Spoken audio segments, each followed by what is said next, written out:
Hey everybody, how's it going? So today I wanted to go over a little bit of this CARES Act where small businesses may have the opportunity to get business loans as a result of the coronavirus wrecking the economy that just got passed. I was talking in a recent video on how if the airline doesn't have to file for Chapter 11, I don't think the small business should have to file for Chapter 11, or just make it universal where everybody has to. If there's going to be an economic pause button, it should be a universal pause button, not a half pause button.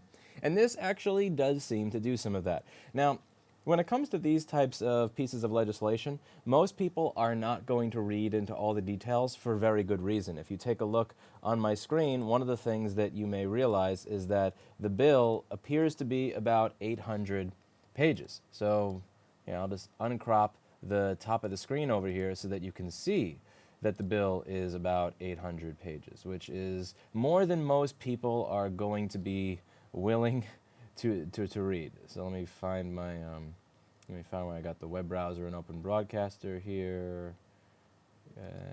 Where'd you go? Aha, that's you. So if I lift it up a little, yeah, 800 pages, 880 pages in the top. Nobody's going to read all of that. But the problem is that I'm not really interested in what CNN has to say about the bill. I'm not interested in what the New York Times has to say, or the Washington Post, or Ben Shapiro, or any other political pundit or journalist. I want to actually read some of the source material so I can get a bit of an idea of what I should be expecting to get as a result of this, or if anything. So I'm just going to read some of this to you and give you some of my thoughts, and then I'm going to see what it's like to actually go through the process. So what I found to be the most interesting section here, at least for me, is somewhere around page 17.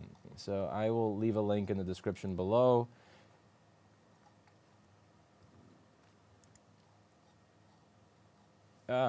Unfortunately, Restream is not working right now, so I don't have a combined chat, which is kind of lame as shit.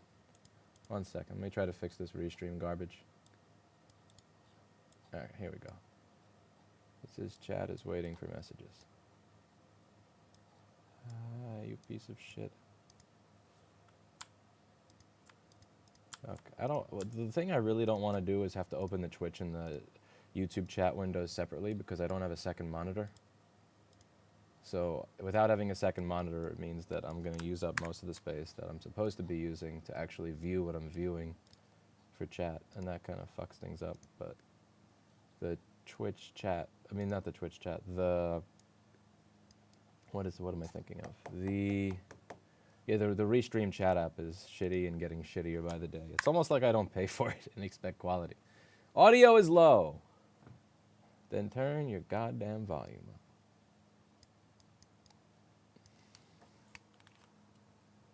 Then turn your goddamn volume up.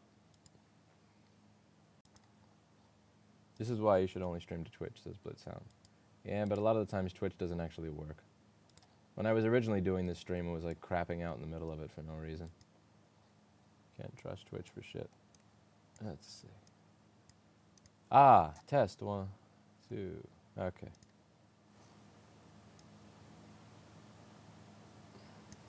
Test. Hello. Uh-oh. I've just spread the corona. Got alcohol spray in here. Got it out there. The corona. Okay. Any louder? And you couldn't afford it. There we go.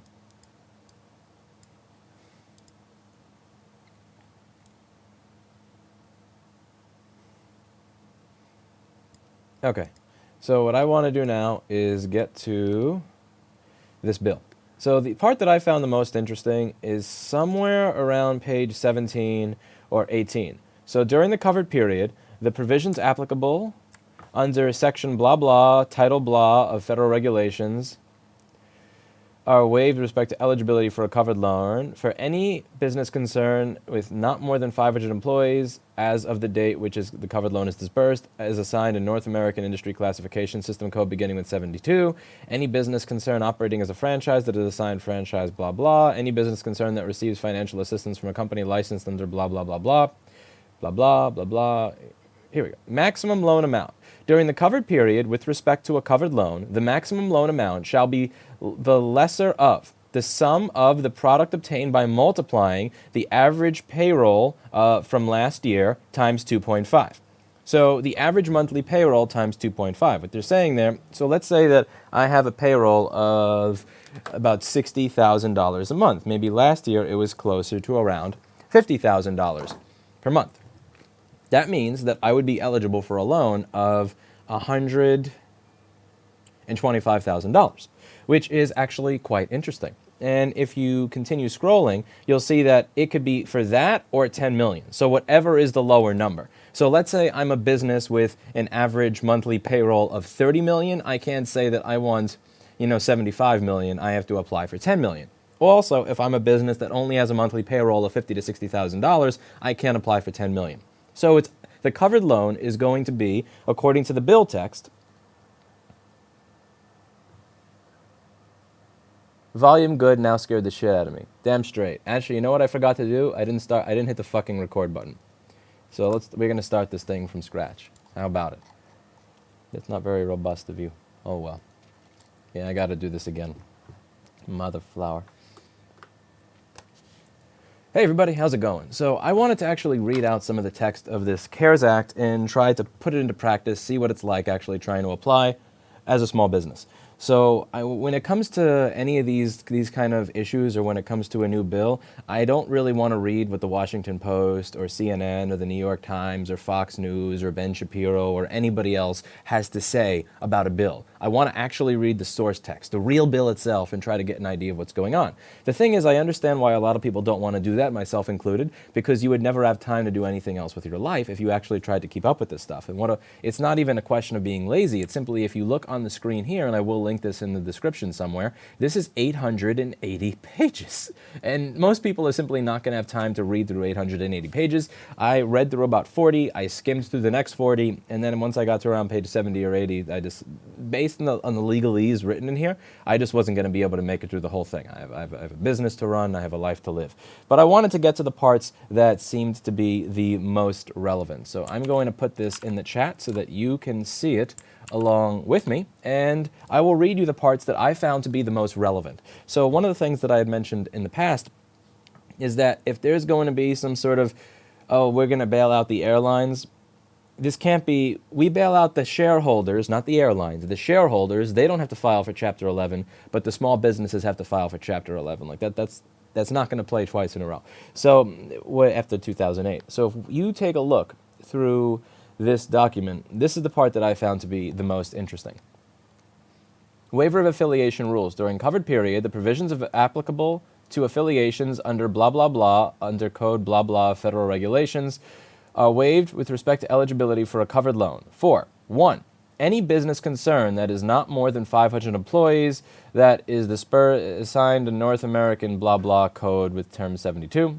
Any business concern operating as a franchise, any business concern that receives financial assistance, blah, blah, blah. Here's the part that matters. For purposes of determining whether a business concern, nonprofit organization, veteran organization, tribal business concerned in section blah employs not more than 500 employees under clause, the term employee includes individuals employed on a full-time, part-time basis. The provisions applicable to affiliations under section blah, blah of the code, actually, never mind, I started too much into the blah, blah part. Over here, E, maximum loan amount. During the covered period, with respect to a covered loan, the maximum loan amount shall be the lesser of the sum of the product obtained by multiplying the average total monthly payments in your payroll from last year times 2.5, or $10 million. So let's kind of get an idea of what that means. What that means is that, let's say right now my payroll is somewhere in the range of $17,000 a week. So $17,000 a week is going to come out to $68,000 a month. $68,000 a month times 2.5 equals $170,000. So they said it would be the lower of one of these two numbers. Your average 1 month of payroll averaged out for your last year, so times 2.5, which is $170,000, or $10 million. So if you're a business that has, let's say, $80 million in payroll per month, you can't say, well, I want over $160 million as a loan. It's like, no, chill. You get up to $10 million, or you get 2.5 months of your payroll. Whichever one of those numbers is lower, but you get up to $10 million available. Now, the text that was really interesting to me, if you continue reading through the bill, non-recourse, notwithstanding the waiver of personal guarantee, the administrator shall have no recourse against any individual, shareholder, member, or partner of an eligible recipient of a covered loan for non-payment of any covered loan, except to the extent that any such shareholder, member, or partner uses the covered loan proceeds for a purpose not authorized under clause.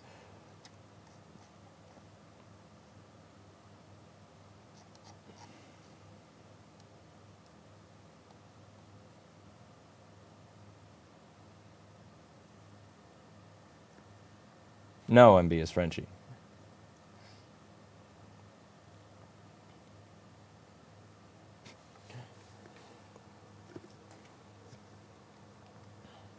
Gotta wait for that to go off screen before I continue. I haven't bought them yet. I don't really feel like spending a bunch of money on cameras right now. All right, so here it says waiver of personal guarantee requirement. During the covered period with respect to the covered loan, no personal guarantee shall be required for the covered loan. No collateral shall be required for the covered loan.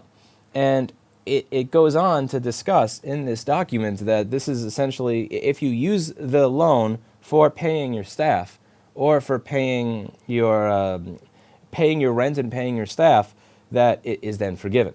What's really interesting here is that since there's no personal guarantee, even if I don't use this loan to pay my staff, even if some evil douchebag business owner just thought, I'm going to write myself a dividend check for $100,000, I'm going to buy a Tesla, then I'm going to bankrupt this business and then start, like Bob's Liquor Store version 2, unbankrupt edition.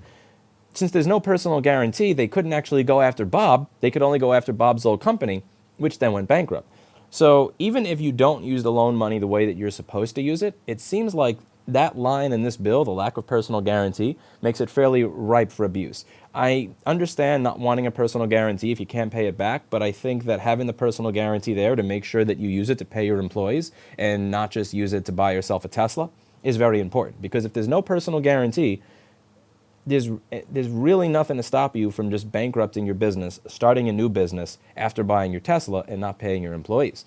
But the main thing that I was curious about here was just the process for applying for it. So I decided to actually visit the SBA website today. Coronavirus, COVID, small business guidance and loan resources. Health and government officials are working together to maintain the safety, security, and health of the American people. Small businesses are encouraged to do their part to keep employees, customers, and themselves healthy. Economic Injury Disaster Loan Program. Small business owners in the U.S., states, and territories are currently eligible to apply for a low-interest loan due to coronavirus. Click here to apply. All right, let's check it out, see what happens. So I clicked to apply, and I'm like, what? Get help after, like, what do I click? Do I click coronavirus? Do I click apply for assistance? Do I click? All right, here we go. But when I click apply, it brings me back to this page. Disaster loan applications. This looks familiar.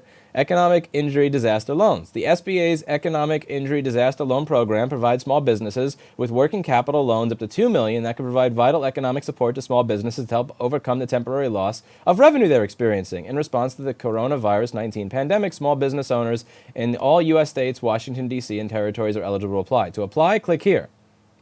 Okay, so here's the first part of this where I'm immediately... Because people have been asking, Lewis, why don't you have trust in government? Why don't you trust that this is going to be there? So in this very document, the bill text itself, again, I'm not reading CNN. I'm not reading Daily Wire. I'm not listening to some pundit on YouTube. This isn't like the Young Turks or Ben Shapiro or something. This is the actual bill text itself. And when I read the bill text itself, it clearly says here that you can get access to $10 million. Not me, because my payroll is not that high. But if my payroll were that high, the loan amount would be the lower amount. It would be the lower of the two. Either 2.5 months of my average company payroll over the past year, or $10 million.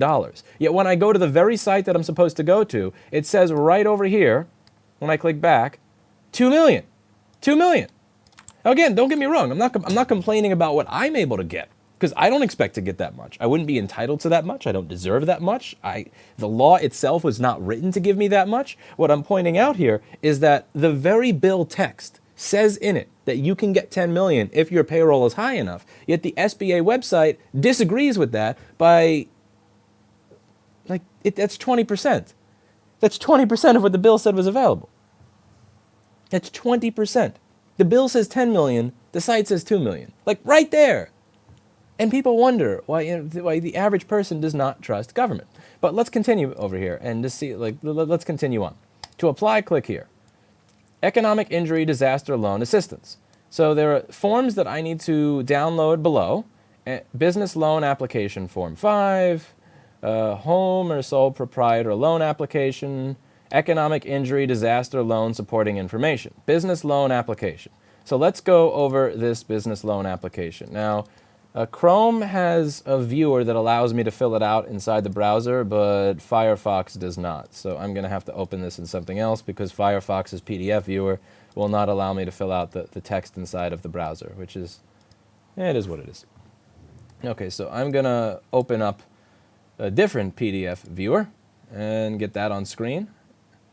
Where's my good old PDF? Where's my PDF?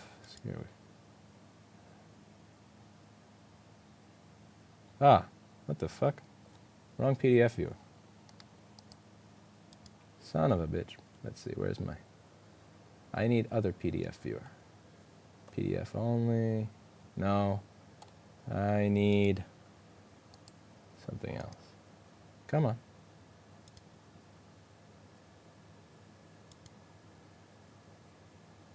Then. Yeah, you have to use Foxit, I think, for filling out this shit in the PDF. Wait a second. Wrong PDF here. Foxit?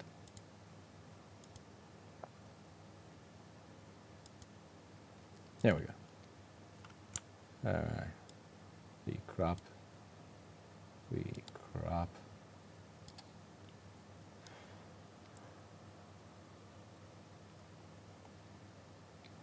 Okay, so let's go through and fill out some of this form. Are you applying for economic injury? Economic injury, what is my physical declaration number? I don't know what that is. What is my economic injury declaration number? I don't know what that is. What is my FEMA registration number? I don't know what that is. All right, I don't know what any of this stuff up here is. Well, we're just going to ignore that. Organization type, corporation, applicant's legal name, Louis Rossmann, federal ID, trade name if different from legal name, 3-4. Mailing address, business, 141 West 27th Street, New York County, New York County. I've never had to fill out a county, by the way, on any one of these forms in my life, so that's interesting. Business property is leased. Provide the name of the individual to contact for law. Louis Rossmann. And yeah, contact me here. Cell number, I will put that. I'm not going to type that in here because obviously. Louis@rossmanngroup.com. Business activity, electronics, repair, number of employees, pre-disaster. I don't think I'm supposed to count myself as an employee, so I'll put 12.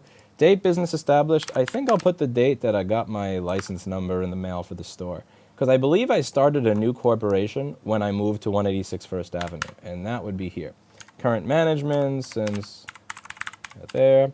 Now here's the interesting part, check this out. Amount of estimated loss. Real estate, machinery and equipment, inventory, leasehold improvements. Real estate, inventory, machinery, leasehold improvements. Real estate, inventory, machinery, leasehold improvements. What's missing there? So what do you see there that is missing? I wonder what it is that's missing. Maybe what's missing is loss of business due to quarantine that tells people to stay in their home. Maybe it's loss of business due to the customer base being unemployed. Maybe it's 30 million people may be unemployed in the next few months, which causes them to spend less money. How the fuck do you not list that? Amount of estimated, there's no category there for loss of business due to virus. Loss of business due to unemployed population. Am I the only one that thinks that there's something wrong there with an estimated loss category that says loss of business due to millions of people being unemployed, loss of business due to quarantine that tells people that they need to stay in their homes, loss of business because businesses that were my customers are now not operating due to a quarantine? Like, it can only be real estate, machinery, inventory, or lease. It's not loss of, like, this looks like it was copied and pasted from a hurricane relief or tornado relief, flood relief. Like, because if this was a flood, I get it. Your inventory, your real estate, your machinery could all be damaged. If it was a hurricane, your machinery, your real estate, your inventory could all be damaged. But this is not a flood, this is a virus. A virus causes unemployment, a virus causes a lack of business. It seems like this sheet that they linked to is a copy and paste from a hurricane disaster relief one. So, like, how am I supposed to fill that out? Like, I'm not even touching that because that's ridiculous. Okay, insurance coverage, blah blah, phone number of. Oh, wrong button. Owners, legal name. Okay, this all seems fair, so I can fill that out later. I'm not going to fill out, my social security on a public form. For the applicant, business, and each owner listed, please respond to the following questions and providing details and dates. Has the business owner ever been involved in a bankruptcy? No. Does the business or a listed owner have any outstanding judgments, tax liens, or pending lawsuits? Nope. In the past year, has the business or a listed owner been convicted of a criminal offense? Nope. Has the business or listed owner ever had a guaranteed federal loan? Nope. Is the business owner listed as delinquent on taxes? Or nope. Does any owner, spouse, or household member work for the SBA? Nope. Is the applicant or any listed owner currently suspended or debarred? Nope. Are you presently subject to an indictment? No. I'm not a criminal. Physical damage loans only. If application is approved, you may be eligible for additional funds to cover the cost of mitigating measures, real property improvements, or devices to minimize or protect against future damage from the same type of disaster event. It is not necessary for you to submit the description and cost estimates with the application. SBA must approve the mitigating measures before any loan increase. There's no physical damage here. No physical or liquid damage. The ISO 9239 just died on its own. If anyone assisted you in completing this application, whether you pay a fee for the service or not, this person must print and sign their name in the space below. Okay, so page 2 of 6. So that's just the contract that nobody's going to read. If you have any questions about this application, providing the required information, please contact our customer service center. I feel bad for whoever it is that's picking up the phone at this number. That's got to be a nightmare. If more space is needed for any section, blah, blah. For all applications, excluding nonprofit, the following items will be submitted. This application completed and signed. Tax information authorization completed and signed by each applicant, each principal owning 20% or more of the business. Complete copies, including all schedules of the most recent federal income tax returns for the applicant business, and explanation if not available. Personal financial statement form completed and signed and dated by the applicant. Schedule, okay, so I got to contact my CPA for that. Schedule of liabilities listing all fixed debts. Nonprofit organization, including houses of worship, the following must be submitted. A complete copy of the organization. Okay, that's not me. That's not me. Additional information may be necessary to process your application. If requested, please provide within 7 days. Complete copy including all schedules of the most recent federal income tax return for each principal owning 20% or more. Okay, I just got to contact my CPA about that.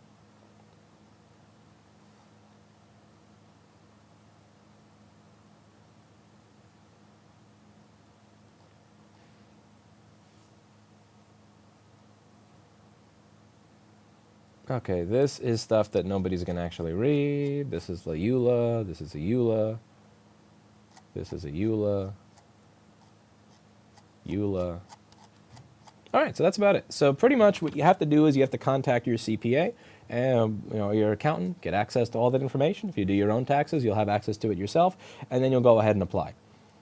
I'm really interested to see how this actually works out. I'm genuinely curious because I think that this is the type of thing that if I don't have a lot of confidence. I'll be honest with you. I don't have a lot of confidence that people are actually going to get these loans. The numbers don't add up. The applications they're linking to appear to be applications for hurricane and flood relief, not even coronavirus relief. This all seems patchwork together last minute. It doesn't seem like one hand is talking to the other.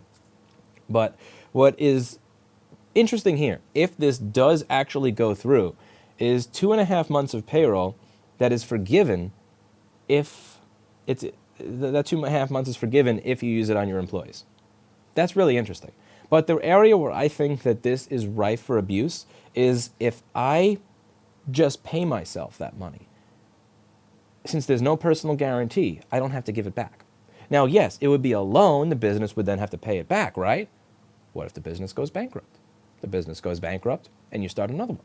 Bob's Liquor Store could start Bob's Liquor Store version 2 after buying himself a Tesla with the $90,000 check that he writes himself. And since there's no personal guarantee, they wouldn't be able to go after Bob. I think that having a personal guarantee there that they only elect to use if you use the funds improperly may be a way to protect this from abuse. I'm not a legislator, I'm not an attorney, and I don't know how exactly to interpret all the text of this 800-page document. I'm a MacBook repair person. I am not a lawyer or a politician. That's just what I got from reading the text. It seems like it would be fairly straightforward for a douchebag to abuse this. And I'm not saying that you shouldn't help people. You know, they are trying to do their best, and I appreciate that. But what I'm saying is that I'm very curious to see what happens 1 or 2 or 3 years from now. And I really do hope that the small business owners that do get these loans, that if they do turn into grants, that they don't take advantage of them. Because again, the problem that we've seen over the past 20, 30, 40 years is it's that people that have certain freedoms give those freedoms a bad name by doing terrible shit with it.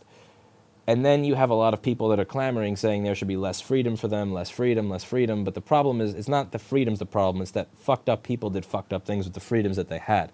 And I really hope that small businesses do the right thing with this, and they actually, again, this is a big if, because I have very little faith in government actually getting this right and getting me any of this stuff. It took 4 months for me to get the change of address on my license that I paid $350 for. Not a loan, change of address on a license. I'm not, something tells me that people are going to be fighting back and forth until 2030 to get a dime out of this. But if you actually get it, I think it's going to be really important that people use it the way that they're supposed to. Like, if you get this, pay your rent, pay your mortgage, pay your staff, don't fire everybody. Because if businesses do get this, they fire everybody, they go bankrupt, and then they pay the owner, that's going to look really, really shitty, and it's going to lead to a level of nihilism in workers that is not going to be something that we can recover from. I'm going to see what happens all the way down the rabbit hole here. I'm going to contact my CPA, put all the paperwork in, see what we're eligible for, and go from there. I haven't laid off anybody yet due to coronavirus. I haven't made any sort of staff changes due to coronavirus or anything like that. And I really do hope to maintain my staff for as long as humanly possible. And if this is a way to help me do that, then great. The other thing that I'm kind of curious about is if the government is willing to give someone like me, let me just do the math again here, because I said $17K a week. Last year was probably like $15,000 a week, right? So 15,000 times 4 times 2. Yeah, so if they're willing to give somebody like me $150,000 as a grant, that's going to mean, to me, this means one of two things. Either A, you're doing that for PR, and it's never going to be available because of the amount of bureaucracy that you have to go through to actually get the money. Or B, they actually are going to give small business owners that money because the economy really is that bad. Like, the government is going to bribe me $150,000 to not fire anybody because they are so confident that the economy is going to go to complete and utter dog shit that they think that giving me $150,000 just to keep me from firing members of my staff is what is required for me to not fire people. And that's kind of scary. The idea that the economy is so awful that the government would give me $150,000 as a small repair shop owner just to avoid firing people, it really does make me wonder, how bad do they think this is actually going to get? How many people do you expect to lay off, says Blitzhound? I don't expect to lay off anybody. I have no plans and no expectations of laying off anybody. I've had to let go of people in the past several months that were not up to the standard that I needed them to be to do the job. You know, and I'm sad when that happens. I don't like doing that. It makes me sick. I don't. There's something that I've never really get. It doesn't matter how long you've been in business. It always sucks telling someone I'm sorry, because that's what you're saying when you fire them. I'm sorry, you're just not good enough to work here. Like everybody else that's here is actually able to do it, but you're not. That sucks. It makes me sick. But I haven't had to actually do anything like that due to the virus itself. Let's see what. People are immoral usually, says Mibba is Frenchy. Mib is Frenchy. Mib is French. Motherboard is French. Multiple people that haven't been laid off told me their pay was cut 15 to 25%. I haven't done that either yet. You know what I did do, though? I was about to give 3 individuals here a raise, so I went to my Dymo label printer and I printed out an IOU 10 to 15% raise in 3 months, if not bankrupt. So what I do, I don't do pay cuts, but what I do is I write IOUs for the future. So yeah, there's 3 people here that have a little Dymo label that I printed out that has my signature at the bottom that says IOU 15% raise in 3 months if company not bankrupt. I've done that for Christmas bonuses too. Like if something happened, let's say moving to this store, there are people here that have a little IOU in their pocket that they're carrying around for a Christmas bonus where I said, you know, like if not bankrupt in 6 months, come back for Christmas bonus. But I do try to remember my debts when it comes to things like that. Sad Pepe noises, Copas. Didn't already say that, like, unless used for other purposes. Well, that's the thing. Unless, if you use it for other purposes, then if you use it for other purposes, then it's not a grant. But if there's no personal guarantee on the loan, that means your business can just take it and go bankrupt. And no, Copas, no sad Pepe noise. Only so many chances I can give one person.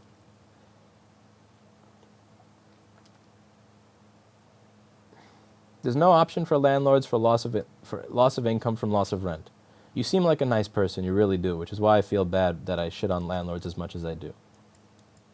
Again, my landlord expected the full rent. He literally put the fucking envelope in the door the day that Cuomo announced every business closing. I'm not kidding. 2 days ago, Steve was hanging a plaque on the wall. It wasn't even loud. It was like dot, dot, dot, dot. And he hung a plaque, and the guy was screaming and bitching and texting me late at night saying, I can't believe you're doing this. I can't believe you're doing this. You know, this is not how I said, like, I'm sorry. Am I not paying you $12,000 a month? Like, you can't modify the way you talk to me at all? Every landlord that I've dealt with over the course of my lifetime in some way has been a cunt. Like, every one of them. I know that I'm not thinking rationally when I say that, but emotionally, I just don't have any sympathy for them. I really don't. Like I know that it's not rational, but at this point in time, I don't care. Giving everyone free money causes inflation. I see where you're coming from. So you're this guy. I know who you are. I know who you are. You're this. I think I know who you are. I think I found you.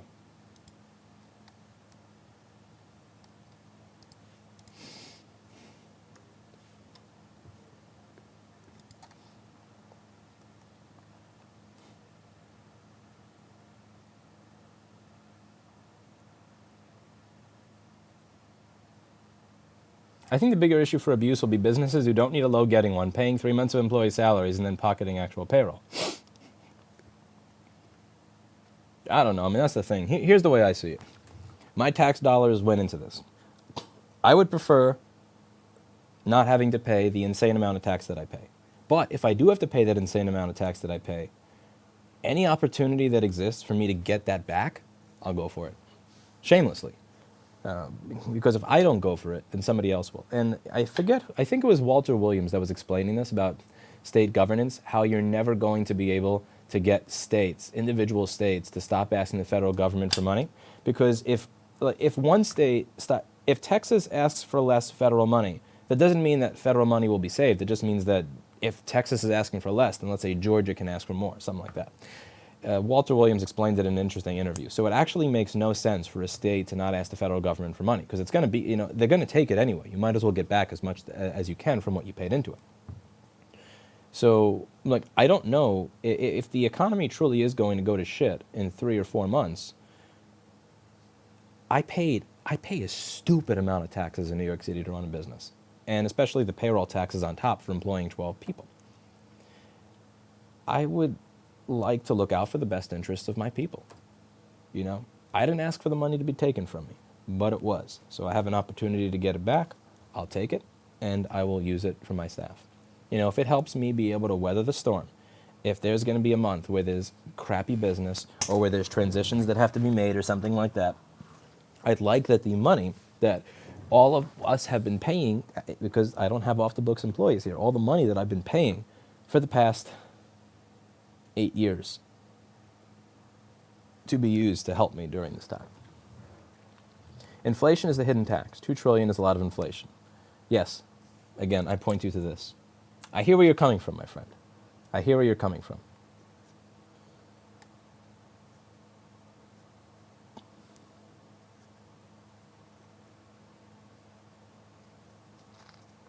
Aren't you prevented from starting a new business for a time if you go bankrupt?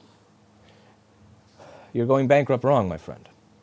You're holding it wrong, as Steve Jobs would say. So what you would do is you would start a new business now. You would open your new business today. Then, after you've opened your new business, you would change a lot of your income, you change your credit card machine, all that shit, over to the new business. Then you would bankrupt the old business after the government comes for its money. See how that works? You don't bankrupt it immediately. You simply bankrupt it when they ask for the money back. This is what I'm saying, is that a lot of people, it's not everybody that's going to do this because not everybody knows how to scam the system. But a lot of people do know how to scam the system and do scam the system on a regular basis.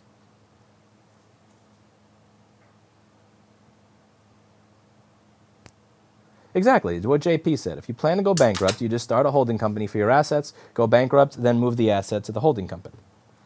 Yeah, I mean, you don't even have to do that. You could literally just start, you could read the bill text, go, oh crap, I want a Tesla. Start a new company today. Start taking in, change all of your customer-facing payment methods to that new company. Apply for the loan, get the loan to the old company, write yourself a check from the old company to yourself, and then once the old company defaults on the loan, then you bankrupt it, but you already have your new company. Eugene failed to go bankrupt, says Okerka.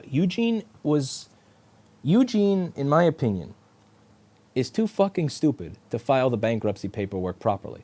It doesn't look like from the records that he actually showed up in court. That's why. Like he didn't even show up. Which you need to do. You need to show up. You can't just stay home sniffing your cocaine all day. As fun as it may be to sit home sniffing your cocaine every day.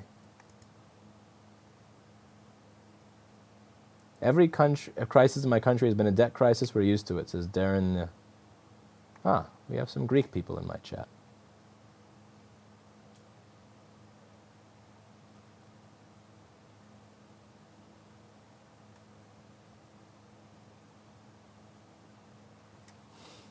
Barter economy is coming. Everyone will be paying in MacBook repairs soon. It says there is no personal guarantee except if the loan is used for unauthorized purposes. All right, let's take a look at that. Page 23. I'm open to correcting myself. Okay, let's see. Am I totally full of shit here? Unauthorized. Let's see. So unauthorized. Aha. That's unauthorized distribution of... The word unauthorized in the document only shows up once, and it says unauthorized reproduction of a musical work. So I'm confused. Okay, let's go to page 22 and see if maybe you're just... You used quotes, too. You know how much that hurts my heart when you use quotes and it wasn't an actual quote? All right, so let's go to page 22.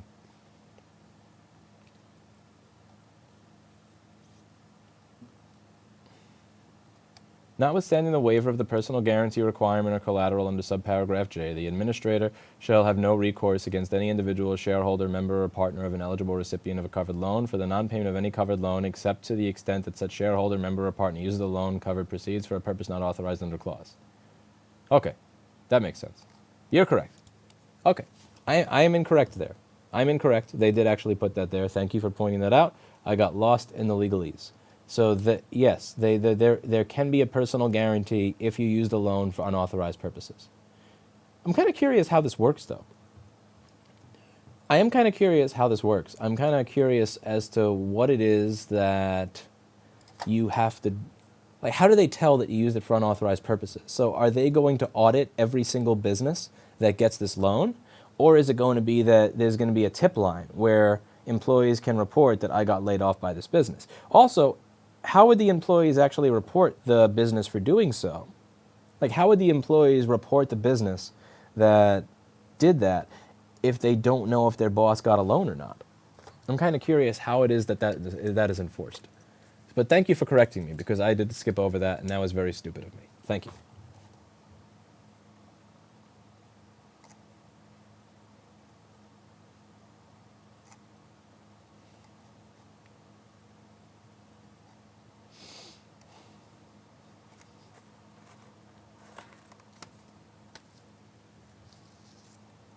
Also, someone sent me this thing. Here's what I'm going to do. Since I got that very important detail wrong, I'm going to eat this chip. Ready? Did you see that chip that someone put on my desk? Did you see the chip someone put on my desk? No. Yeah. I'm going for it. I got a detail wrong in the document. So I think I deserve to eat the chip.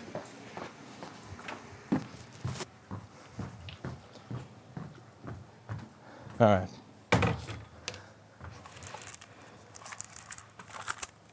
Fuck. The one chip challenge. Let's do it. Let's do it. This thing smells awful. This isn't even a chip anymore. It's like all cracked and shit.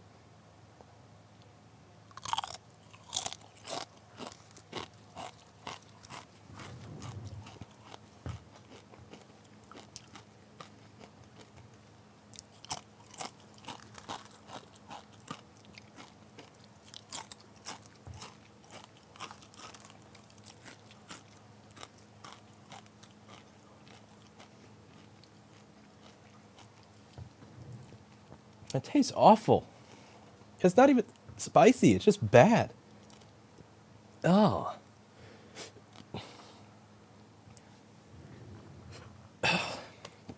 Oh God, it's awful. Do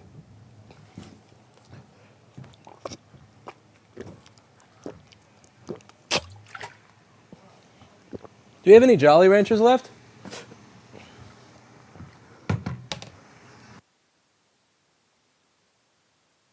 Oh, that's disgusting.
That tastes so bad. I want to throw it up. It's so awful. It tastes like the only thing I've eaten that was that bad in my life, I think, was a duck egg 10 years ago. It was so bad. What, the like fermented 100-year one? Yeah, it was so bad. Like, it's not that it's spicy, it's disgusting. It's like that when they have horror movies, but it's not horror, it's just gross because it's gore after gore after gore. That tastes so fucking awful. Like, I'd rather eat Oreo's poop than that. It's not the spice. It's just gross. And every time I talk, I can, you know when you burp and you can tell what you ate? Every time I talk, I can smell that disgusting chip again. Oh my God, it's terrible. That's fucking awful. That tastes so fucking bad. Oh, that's disgusting. See, this is false advertising. Look at how deadly it is from being so spicy. It's not deadly from spicy. It's deadly because it tastes like shit. Gross. Ew. Oh, I used about half a bottle of mouthwash. I just kept going back and forth and back and forth. I kind of want to swallow a little bit, but you're not supposed to drink mouthwash. God, it's terrible. Oh, ew. Oh, God, that tastes so fucking bad. Oh my God. I want to throw up. That tasted so shitty. Fuck.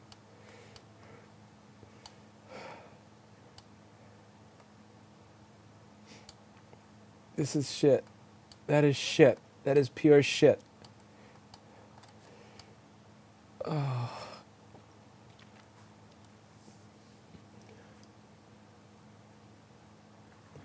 Hey, look at this.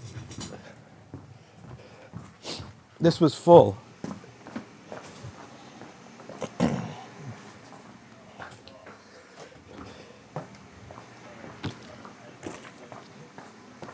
Because I've tasted spicy stuff before. This was shit. Look at this. This was full. I've used this entire fucking thing. Yeah.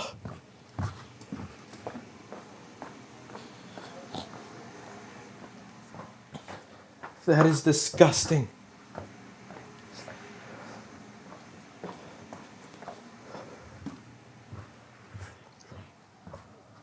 I gotta eat something else to get the taste of something else in my mouth. Oh my God, that's gross. Eat bread. I don't have any bread.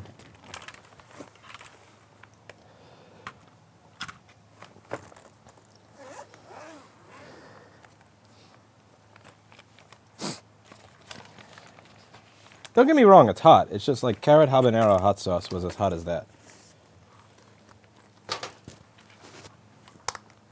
But you saw it was crumbling in the bag.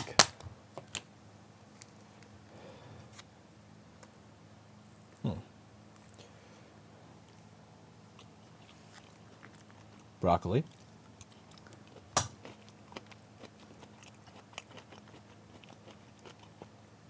I think it was rotten because you saw the packaging it came in. It did not come in packaging that was bad enough for it to be cracked. But when I opened it, it was crumbled in pieces, which means that shit was probably rotting on the way here. Oh my God, it's awful. This is actually working. This spicy veggie burger is getting rid of the taste of the chip.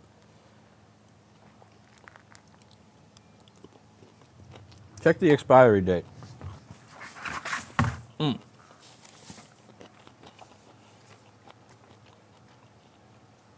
I don't think it has one.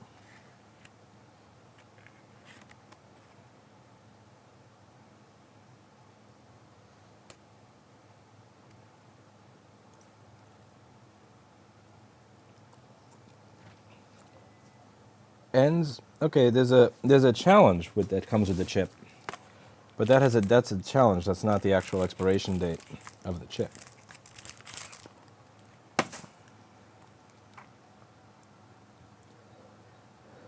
Amplify snack brands. We'll never buy their crap. Here we go. Best Buy. 04/01/2020. This shit probably expired. This shit expires in 2 days. God, I just ate a fucking almost expired chip. I just ate expired food. There you go. I'm fucking stupid as hell. Broccoli stalks. Now that's good for you. Some nice unflavored, unsalted brown white. Did I just say rice? Rice? You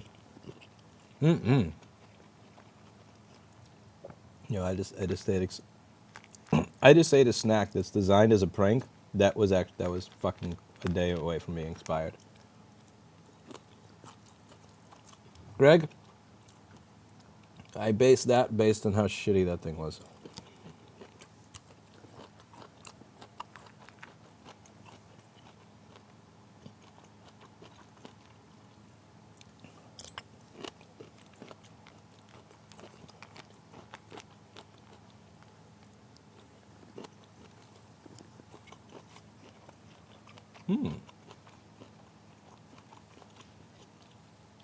If that killed Lewis during the pandemic, that's the Darwin Award level stuff. Yeah.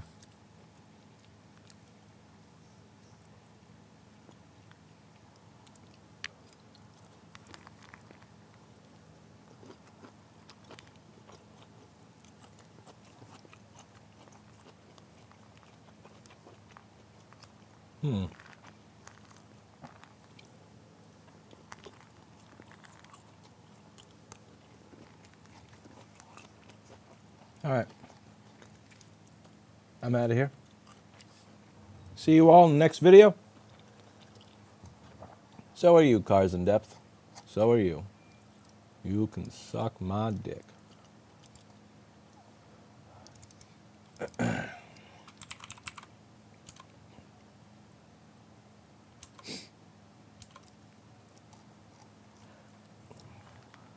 Oh. Pepsi, drink some of it. Pepsi is awful. Use rice in the liquid damage. No.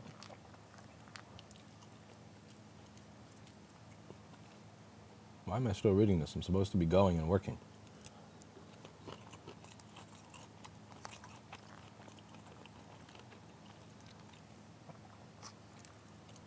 You know what the fucked up thing is?